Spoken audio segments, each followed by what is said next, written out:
साधना की ऊंचाई में ना पहुंचाने का जो प्रयास है वो हमारी इंद्रियों का है। बहुत ध्यान से एकाग्रता पूर्वक सुनना। जो हम प्रयासरत हैं पर हम साधना की ऊंचाई पर नहीं पहुंच पा रहे, इसमें सीधे अनुभव रहा इंद्रियों की गुलामी। धैर्यपूर्वक सावधान होकर श्रवण करें। इंद्रियों की गुलामी, आप अपने को ज्ञानी माने, विद्वान माने, भगत माने, महात्मा माने, वीर माने, कुछ भी, ये गुलामी छूट जाए तो अभी तुम स्वरूप में स्थित हो जाओ। ये जो हमारी 5 ज्ञानेंद्रियां हैं, आंख, कान, नाक, जिह्वा और त्वचा, नेत्रेंद्री, श्रवणेंद्री, घ्राणेंद्री, रसेंद्री और त्वगेंद्री, ये 5 विषयों में, पूरी सृष्टि को इन 5 विषयों में रख दिया गया है। रूप, शब्द, गंध, रस, स्पर्श, ये 5 ज्ञान इंद्रियों के विषय हैं। आंख रूप, कान शब्द, नाक गंध, जिह्वा रस और त्वचा स्पर्श, इसी में सारे सुखों को, सारे विषयों को रख दिया गया है। जगत में ये केवल 5 ही प्रपंच का विस्तार किए हुए हैं। कोई इन 5 में फंसा है, कोई एक एक में फंसा है।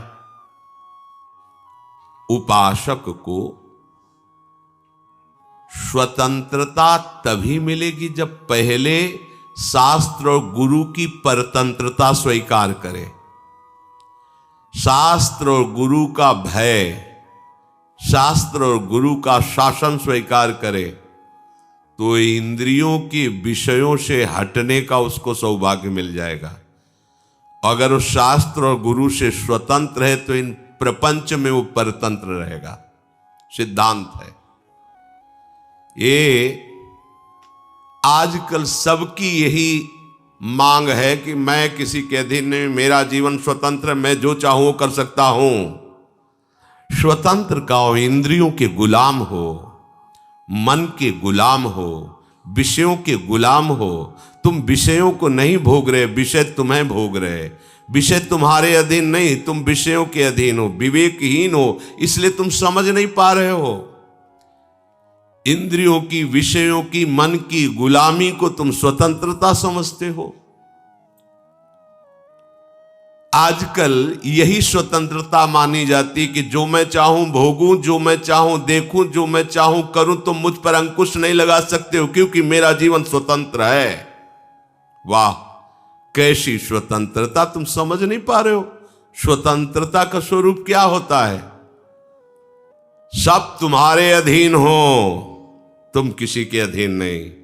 ये तो कोई महात्मा होता है, ये तो कोई पहुंचा हुआ सिद्ध होता है, और तुम अपने को स्वतंत्र समझ रहे हो। इंद्रियों के विषयों की गुलामी करते हो, मन की गुलामी करते हो, शरीर की गुलामी करते हो और अपने को स्वतंत्र समझते हो। कहते हो हम स्वतंत्र हैं, जो चाहेंगे करेंगे। अरे जो चाहेंगे करेंगे तुम नहीं, ये इंद्रियां जो चाहेंगी तुमसे करवा लेंगी। मन जो चाहता है वो तुमसे करवा लेता है। तुम गुलाम हो कि स्वतंत्र? देखो ना, जो सद्गुरु और शास्त्र की अधीनता स्वीकार करता है वो स्वतंत्रता की तरफ बढ़ता है। जो मन और इंद्रियों की स्वीकार करता है वृत्ति, वो गुलामी है। चाहे जितना बड़ा वीर हो, बाहर विजय प्राप्त करने के लिए दौड़ता रहता है, पर इंद्रियों पर विजय, मन पर विजय तो कोई गुरु कृपा पात्र ही कर पाता है। मनुष्य शास्त्र की बात, संत की बात, महात्मा की बात, ग्रंथ की बात, आचार्य की बात को कहता मैं क्यों मानूं, मैं तो स्वतंत्र हूं। वाह, क्या स्वतंत्रता है! वो कह रहा है मैं स्वतंत्र हूं, घोषणा करता है मैं जो चाहूं कर सकता हूं। जरा धैर्यपूर्वक सोचो, तुम गुलाम हो कि स्वतंत्र हो? गुलाम हो तुम, स्वतंत्र नहीं हो। जब ये इंद्रियां तुम्हारे अधीन होंगी, मन तुम्हारे अधीन होगा, तुम विश्व के किसी भी विषय से प्रभावित नहीं होगे, तब तुम स्वतंत्रता की तरफ बढ़ रहे हो। पराजित होकर घुटने टेक देने वाले को गुलाम कहते, स्वतंत्र नहीं कहते। तुम ये विषय, इंद्रिय, मन, इनके गुलाम हो और भगवदानंद की अनुभूति करना चाहते हो, पहले इनकी गुलामी से हटो। भगवान शंकराचार्य जी से प्रश्न किया गया कि जगत को किसने जीता? जीतम जगत के न। ज्ञान समुद्र है, बड़े बड़े विद्वानों को एक क्षण में मौन करा देने वाले महापुरुष। प्रश्न हुआ, जीतम जगत के न, किसने संसार को जीता? कौन स्वतंत्र और विजयी माना जाएगा? उत्तर हुआ, मनो ही एनो। जिसने 5 ज्ञानेंद्रियों सहित मन को जीत लिया, उसने जगत को जीत लिया, संसार को जीत लिया, त्रिभुवन को जीत लिया। बड़े बड़े वीरों को परास्त करने वाला, बड़े बड़े देशों पर विजय प्राप्त कर लेने वाला, वो विजयी नहीं कहा जाता। विजयी वो है जो विषयों के आकर्षण को, इंद्रियों को, मन को जीत लिया, उसे कहा जाता है विजयी। मामूली सा एक छोटा विषय इंद्री का तुम्हें अधीन करके पतन करवा देता, तुम्हारी दुर्दशा कर देता। तुम अपने को वीर समझते हो, स्वतंत्र समझते हो। अरे तुम ये नहीं समझ रहे कि कितनी बड़ी तुम्हारी गुलामी हो रही इंद्रियों की। वो जैसा चाह रही वैसा करवा रहे हैं। तुम घोषणा करते हो मैं वीर हूं, मैं उपासक हूं, मैं विजयी हूं, संसार त्यागी हूं। देखो ना, इंद्रियों की, मन की गुलामी से जो मुक्त हुआ, वही तो मुक्त कहा जाता है, वही तो भगवदानंद का अधिकारी होता है। पूज्य श्री भाई जी महाराज कह रहे हैं, मुंबई में एक बड़े विद्वान और ज्ञानी महात्मा, वो मेरे पास मिलने के लिए आए। वो बहुत बड़े सम्माननीय थे, बड़ा उनका सम्मान होता था। इतने बड़े वो विद्वान थे कि बड़े बड़े तार्किक उनके सामने टिक नहीं सकते थे।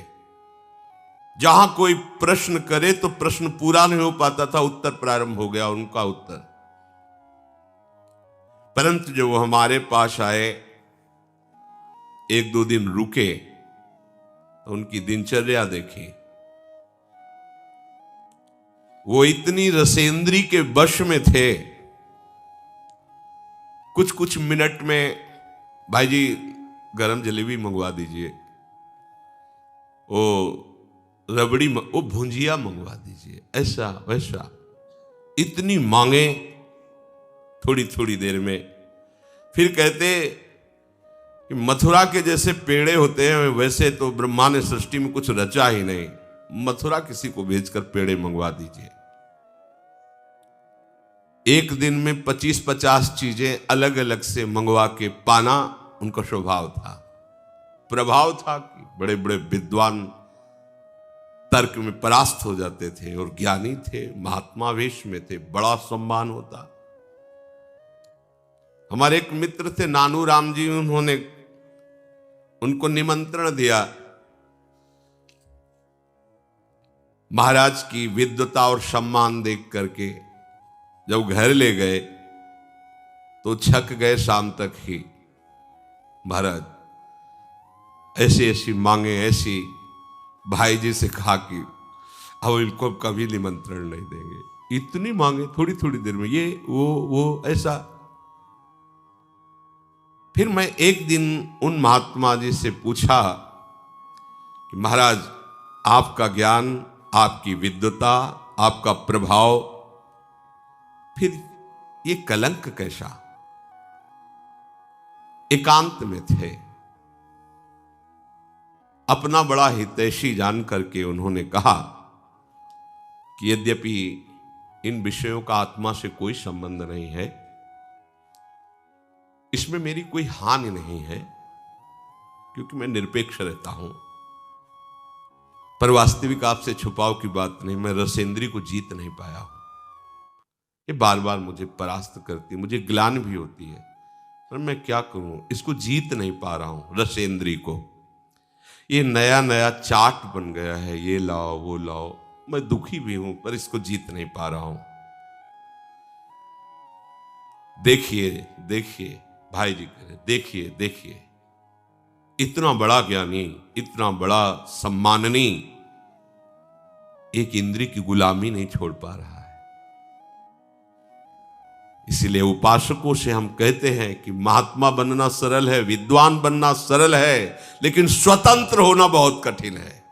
एक छोटा सा विषय घुटने टिकवा देता है, छोटा सा विषय। इतना बड़ा ज्ञानी महात्मा परास्त होकर दुखी होकर कहता है मैं रसेंद्री की चाट नहीं छोड़ पा रहा हूं। ये बार बार उपासक जब इंद्रियों के परवश हो जाता है तो मामूली सी वस्तु में क्या क्या उसकी दशा होती है, मामूली सी बात क्या क्या उसकी दशा होती है। गोस्वामी तुलसीदास जी ने देखा इन इंद्रियों की लोलुपता को। ओह, इन इंद्रियों ने मुझे मजाक बना दिया, हंसी उड़ाई, अपने वश में कर लिया। अब नहीं, अब नहीं, अब मैं प्रभु का हो गया हूं। इंद्रियों, अब तुम हमें अपना गुलाम नहीं बना सकती, अब तुम हमारी हंसी नहीं उड़ा सकती। उन्होंने कहा अब लो नशानी, अब ना नशई हो, राम कृपा भव निशा सिरानी, जागे फिरी न डसे हो, अब लो नशानी, अब न नसई हो, पर बस जानी हंस्यो इन इंद्रिन। अब तो मैं प्रभु का हो गया हूं, निज बस हुए न हंसई हो, अब लो नशानी, अब ना नसई हो। जब तक प्रभु का बल, प्रभु की महिमा, प्रभु का नाम हमने पूर्ण रूप से स्वीकार नहीं किया था, तब तक इंद्रियों ने हमारी बड़ी हंसी उड़ा दी। मैं जी नहीं सकता था विषय के बिना। आज भगवान की कृपा से मैं जाग गया हूं, अब नहीं सोऊंगा, अब इंद्रियों की गुलामी नहीं करूंगा। जब तक मैं प्रभु को पूर्ण समर्पित नहीं था, तब तक इंद्रियों ने मुझे गुलाम बना लिया। ये प्रतिदिन मुझे नाच नचाती रही, जैसा चाहती रही। संसार हंसता रहा। आज नहीं, अब नहीं। उपासक इस बात को समझे, प्रभु का बल लेकर, प्रभु के आश्रित होकर इंद्रियों की परवशता को मिटा दे। देखो, यही उपासना है। थोड़े से स्वाद के लिए, थोड़े से सुख के लिए, थोड़ी सी सुंदरता के लिए, थोड़े से शब्द सुनने के लिए, स्पर्श करने के लिए सच्चिदानंद सुख का बलिदान कर रहे हो।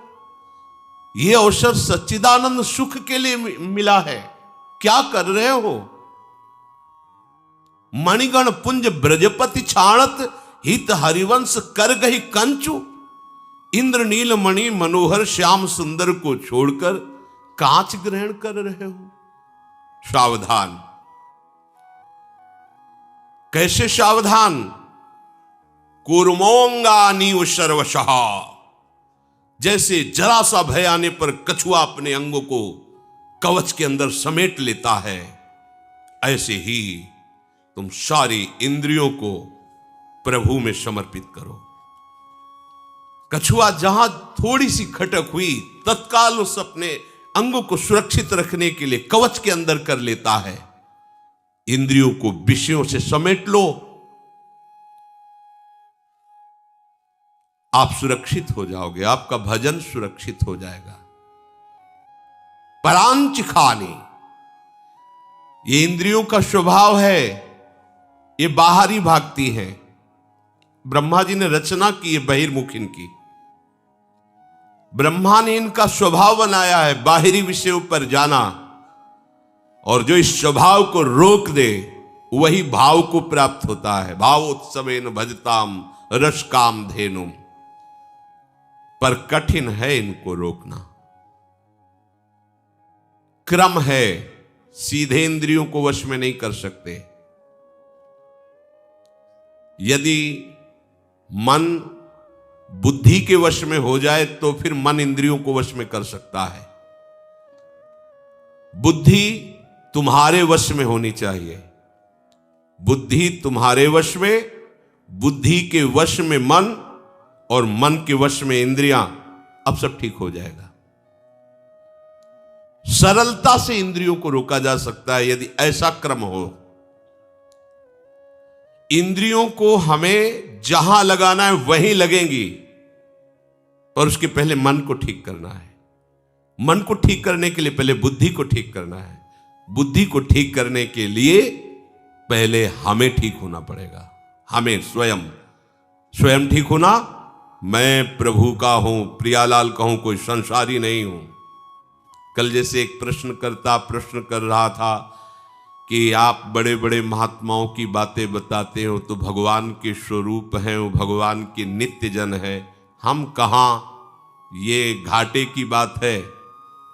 हम सब उसी बड़े के हैं। समुद्र की कौन सी लहर महिमा युक्त है और कौन सी छोटी है, बताइए आप?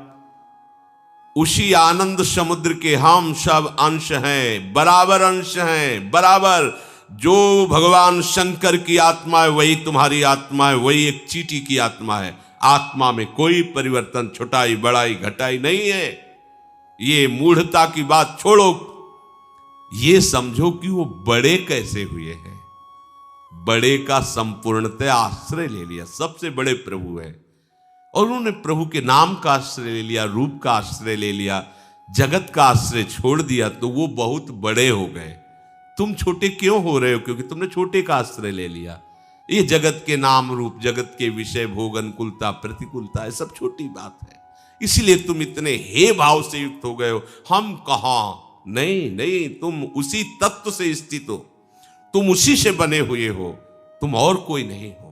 पहले स्वीकार करो मैं प्रियालाल का हूं, क्योंकि बुद्धि शुद्ध करने के लिए सबसे पहले यह स्वीकृति आवश्यक है। मैं संसार का नहीं हूं, मैं रिश्ते नातों का नहीं हूं, मैं शरीर का नहीं हूं, मैं प्रियाजू का हूं, प्रियालाल का हूं।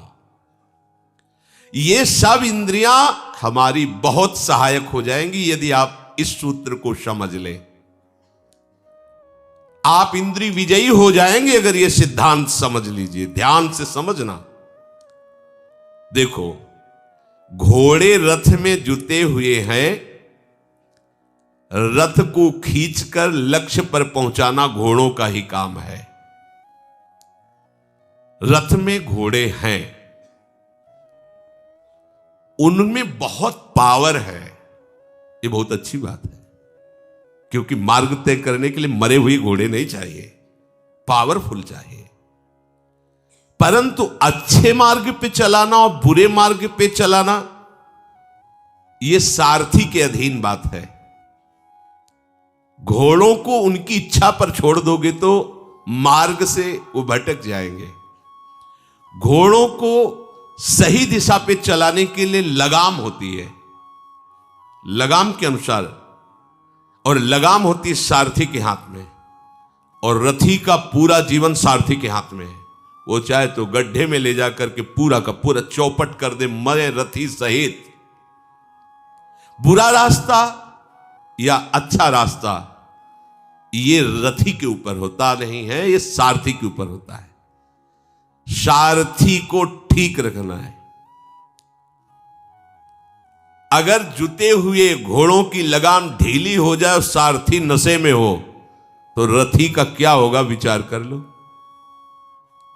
क्या निर्दिष्ट मार्ग पर लगाम छोड़ने पर घोड़े चल पाएंगे? सारथी मद से मतवाला हो रहा है, क्या उसको पता है कि उसका लक्ष्य क्या है? वो भूल जाएगा क्योंकि मदिरा पिए हुए है। शास्त्रों में इंद्रियों को घोड़ों से तुलना की गई है। बहुत बलवान घोड़े इंद्रियां हैं, उनकी लगाम मन है। मन रूपी लगाम को पकड़े हुए जो सारथी है वो बुद्धि है, और इसमें जो बैठा हुआ रथी है वो जीव है, वो आत्मा है। जो आत्मा है वो रथी है, रथ में बैठा हुआ है। विद्य शरीर रथ में वतु, ये शरीर रथ है, आत्मा रथी है, बुद्धि सारथी है, मन लगाम है, इंद्रियां घोड़े हैं। ये शास्त्र कह रहा है। इसी रथ में बैठकर हमें अपने असली घर पर पहुंचना है, प्रभु के पास। ये रथ मिला है यात्रा तय करने के लिए, प्रभु के धाम में पहुंचना है। इसलिए अपनी आत्महत्या मत करो। आत्महत्या, अगर ड्राइवर नशे में है तो पूरा का पूरा गाड़ी चौपट कर देगा, ऐसी जगह भिड़ा देगा, ऐसी जगह गिरा देगा, बिना लक्ष्य के चला देगा। सबसे पहली दवा करनी है रोगी ड्राइवर की, सारथी की। ये विषय रोग से ग्रसित बुद्धि, जिसने निश्चय किया है कि भोगों में सुख है, नशेबाज ड्राइवर है, और बहुत जोर की मदिरा चढ़ी, उससे तुमने पूरी की पूरी रथ और अपना जीवन समर्पित कर दिया, तो अब नष्ट ही होने के सिवा कोई मार्ग नहीं। विषयी बुद्धि कहां गिराएगी जाके, देख लो कैसी दुर्गति हो जाती है, नष्ट कर देती बुद्धि। क्या बताए, मेरी बुद्धि भ्रष्ट हो गई थी, मैंने ऐसा क्यों किया। आजीवन जेल, मरने के बाद नरक। एक घटना ने पूरे जीवन को बदल दिया। क्या हुआ? सारथी नशे में हो गया, लगाम ढीली कर दी, घोड़ों ने बलवान है, ऐसी जगह डाल दिया जाके पश्चाताप के सिवा हाथ में कुछ नहीं रहता।